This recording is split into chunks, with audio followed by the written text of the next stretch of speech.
chose que je vous dis, c'est la conscience. Tout tourne autour de la conscience. Et je suis vraiment en adéquation avec Dieu. Quelqu'un qui n'est pas conscient est un enfant. Ainsi, quand un enfant n'atteint pas 21 ans, qu'on le juge, on lui dit qu'il n'est pas arrivé à la maturité, on ne peut pas le condamner. Tu seras jugé selon ta conscience. Et quand on est conscient, on a l'esprit de discernement. Il y a des choses qu'on ne fait pas. Quand on n'est pas conscient, ça ne te dit rien de dormir dans ton lit jusqu'à 10 heures, jusqu'à d'autres dorment jusqu'à 8 heures. C'est là ils se lèvent pour penser à Dieu. Quand tu sais qui est Dieu et qu'est-ce qu'il représente pour toi, depuis 5 heures, tu es déjà lavé. Et Dieu marche avec ceux qui sont conscients. Et il faut t'inculquer cet état de fait. Ainsi, à la retraite, je vais m'évertuer, expliquer ce système-là. Si je vous invite à la retraite, nous allons prendre toute la journée de vendredi pour ça. Parce que c'est le premier fondement. Si tu n'as pas compris, tu ne peux pas t'enrichir. Même un élève, un étudiant,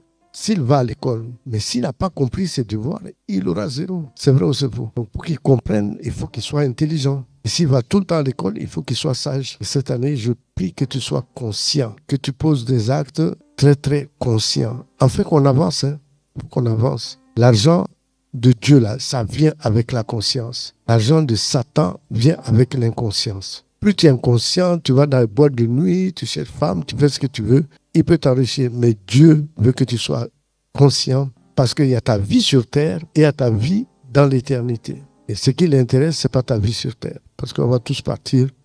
Mais qu'est-ce que tu vas devenir demain? D'autres qui vivent, ils disent qu'ils n'ont pas besoin de ça. Surtout les Blancs, ils disent que, bon, personne n'est allé au ciel et revenir. Bon, pour eux, en même temps, ils sont des épicuriens. En même temps, ils vivent leur vie sur terre et ils les vivent bien.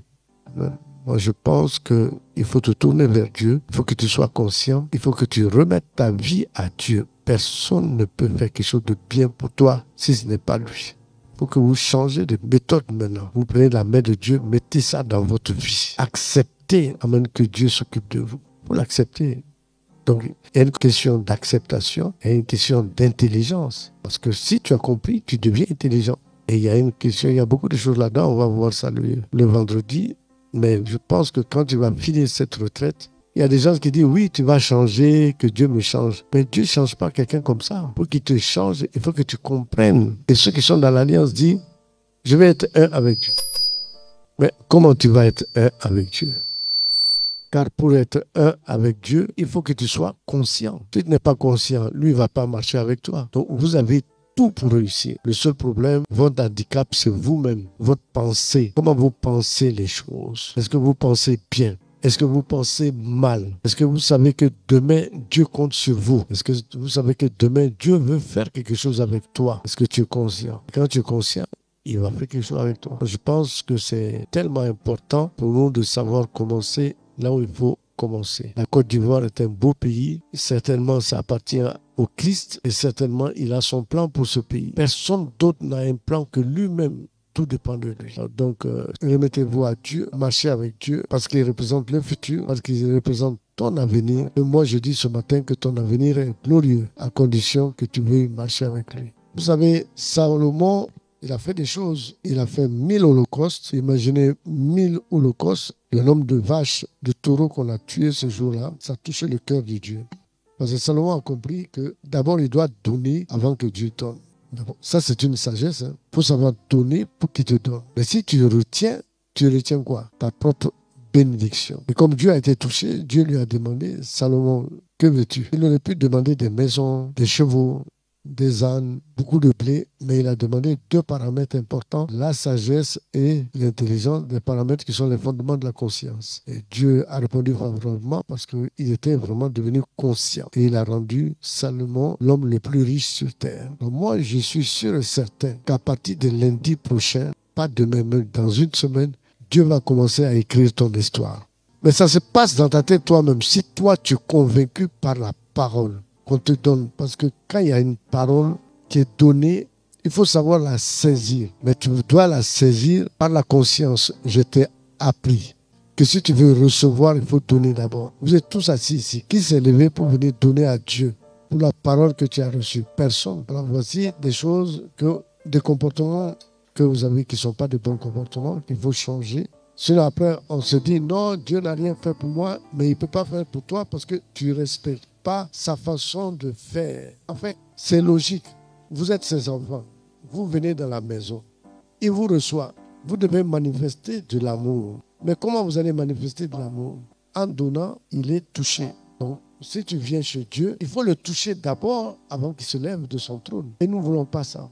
Et nous voulons toujours le contraire. C'est ce qui nous amène dans la pauvreté, dans des problèmes. Parce que j'ai une question à vous poser. Comment se fait-il que vous, enfant de Dieu, enfant du Créateur, enfant du Dieu vivant, celui qui a créé toutes choses, tu es son enfant, et puis il te manque 10 millions dans ta poche? Mais c'est pas normal. Dis à ton voisin, c'est pas normal. La main qui donne est au-dessus de la main qui reçoit. Et quand on veut recevoir de Dieu, il faut être conscient. La conscience vient avec l'application des méthodes et des procédures de Dieu. Si on vous parle, une parole qui t'arrange toi, pour que ça agisse dans ta vie, tu te lèves de ta place. Papa, cette parole-là, c'est pour moi. Fais que ça agisse dans ma vie. Et pour que ça s'accomplisse, tu fais quoi? Tu donnes à Dieu. Même si ce n'est pas beaucoup, il va apprécier le fait que tu as compris. Il va marcher, il va le faire pour toi. Okay? Mais quand tu ne comprends pas, tu as un danger. Aujourd'hui, on va reprendre le Luc 15, verset 11. Vous prenez le Luc 15, verset 11. J'ai eu la parole de Dieu avec respect dans le livre de Luc 15, à partir du verset 11. Il dit encore, un homme avait 2 fils. Un homme avait 2 fils, c'est-à-dire qu'un homme avait 2 enfants avec 2 façons de penser différentes. Verset 12, le plus jeune dit à son père, mon père, donne-moi la part de bien qui doit me revenir. Et le père leur partagea son bien. Alors ça veut dire quoi? Ça veut dire qu'il avait 2 fils qui habitaient dans la maison. Mais le plus jeune lui dit, papa, je veux dépendre de moi, je ne veux plus dépendre de toi. Et ce n'est pas le plan de Dieu. Le plan de Dieu, même si tu as 50 ans, 70 ans, 80 ans, tu es son enfant, tu dois dépendre de qui? De lui. C'est obligatoire. Mais l'enfant s'est levé, non seulement il s'élève, il demande au père de lui donner la part qui lui revient. Mais est-ce que c'est normal? C'est pas normal. L'héritage, on le donne à un enfant qui est conscient, à un enfant qui est obéissant, à un enfant qui est digne. Mais on ne donne pas l'héritage à un rebelle. Quelqu'un qui refuse ta loi, qui refuse ton autorité. Et souvent, ce que nous faisons, nous sommes comme ce jeune-là. Nous refusons l'autorité de Dieu. On commence à faire ce qui nous plaît sans mesurer les conséquences. Et souvent, les conséquences ne sont pas du tout bonnes. Alors, j'aimerais bien dire à quelqu'un qu'il y a un plan qui est le plan de Dieu. Soumettez-vous à ça. Acceptez de vous soumettre à ça. Quelquefois, il y a des contraintes là-dedans, mais c'est mieux. C'est mieux parce que tu es garanti. C'est lui qui va t'aider à parvenir à des résultats. Le fils, au lieu de rester dans la maison, il veut sortir. La maison, c'est l'alliance. Beaucoup d'entre vous, vous êtes dans l'alliance. C'est grave. Si vous sortez de l'alliance, vous êtes exposé. Verset 13. Peu de jours après, le plus jeune fils, ayant tout ramassé, partit pour un pays éloigné où il dissipa son bien en vivant dans la débauche. Est-ce que devant son père, il pouvait se permettre de dépenser tout ce que son père lui a donné? Est-ce qu'il pouvait vivre dans la débauche? Ce qui veut dire, lorsqu'on est éloigné de Dieu, on est exposé. On fait des choses qui ne sont pas de Dieu. Et le diable nous pousse à poser des actes qui ne sont pas de Dieu. Et ce n'est pas bon. Ce n'est pas du tout bon. Ce n'est pas ce que je vous conseille. Ce que je vous conseille, c'est de vous préoccuper de votre futur, votre avenir. Dans 10 ans, tu seras comment? Moi, je prie que dans 10 ans, tu aies ta propre maison, ton travail, ta femme, tes enfants. Et que tu aies plus de 10 comptes en banque. Ça, je souhaite ça pour chacun de vous. C'est ça, préparer son avenir. Mais ne pas avoir d'avenir, c'est dangereusement. Mais celui qui peut réellement te préparer l'avenir, c'est qui? C'est ton Père. Alors, il t'a dit, rentre dans l'alliance, parce que c'est dans l'alliance que lui fait les choses. Ce n'est pas hors alliance. Ce n'est pas sur ce que tu dis. Ce n'est pas sur la prophétie, il marche. Dieu marche autrement. Le Dieu que je connais là, il marche autrement. Et je voudrais vous rappeler, qu'il faut que vous parveniez à la conscience, à la sagesse. Il faut que vous démarrez votre vie. Il faut que demain, vous puissiez atteindre vos objectifs. Sinon, ça ne sert absolument à rien de dire qu'aujourd'hui, vous avez une voiture et dans 5 ans, vous marchez à pied. Vous avez loué une maison au lieu d'être propriétaire d'une maison. Vraiment, il faut être sage. Il faut être conscient. Quelqu'un qui met Dieu devant le premier commandement, c'est le début de la sagesse. Et c'est le début de l'état de conscience. Et tu ne peux pas te tromper. Parce qu'il a dit dans le premier commandement de l'aimer de toute ta force, de toute ta pensée, lui d'abord, pas autre chose. C'est lui que tu choisis et c'est lui que tu aimes. Ça fait pitié parce que toi, tu sais que quand l'enfant est sorti, il est sorti avec des problèmes. Hein? Vous avez la chance, Dieu vous a proposé l'alliance. Il y a beaucoup de gens qui vivent sans alliance, ils sont exposés. Ils se trouvent au CHU, ils se trouvent dans une situation complexe. Mais vous êtes préservés de tout mal. Alors il y a 2 choses qu'il faut comprendre chez Dieu. Il y a le fait que tu es son fils et que tu as eu le discernement, tu es venu vers lui, il va te protéger. Quand tu viens à la maison, ton père te donne la nourriture parce que tu es son fils. Ton père te donne le gîte parce que tu es son fils. Tu peux ouvrir son frigidaire, boire du pisang, prendre le beurre parce que tu es son fils. Maintenant, c'est levé pour dire, il te regarde, il dit, bon, je vais te donner 50 millions, tu vas faire une affaire. C'est une autre dimension. Et ça, vous n'arrivez pas à comprendre.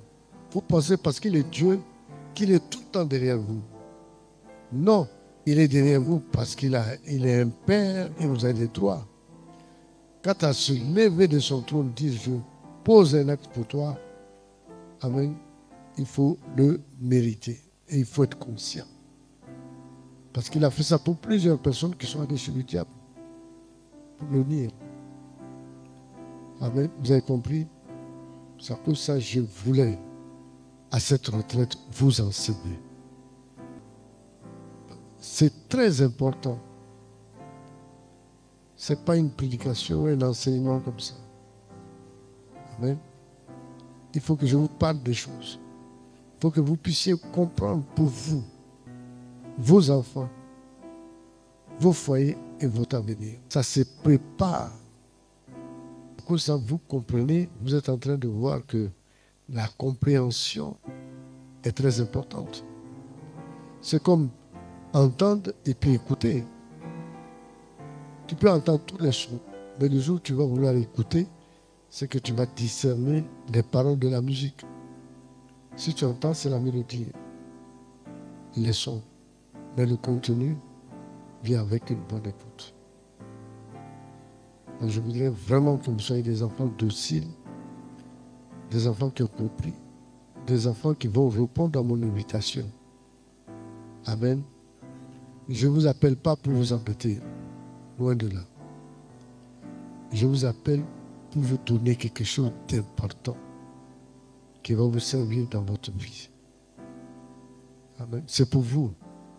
Parce que je le dis, si tu es béni, que tu as l'argent, que tu manges du poulet à la maison, moi, pendant que Dieu, je ne veux pas quitter la ville, venir chez toi pour déchirer les cuisses de poulet. Les cuisses de poulet, tu déchires ça entre toi, ta femme et puis tes enfants. C'est vrai ou c'est vrai? C'est pour vous. Si Dieu a disposé un temps de compréhension, tous les soirs, dites-lui merci. Parce que vous pouvez vous égarer. La vie est difficile, mais la vie avec Dieu est très très facile. La compréhension, c'est la compréhension qui te permet de stocker une information qui devient connaissance.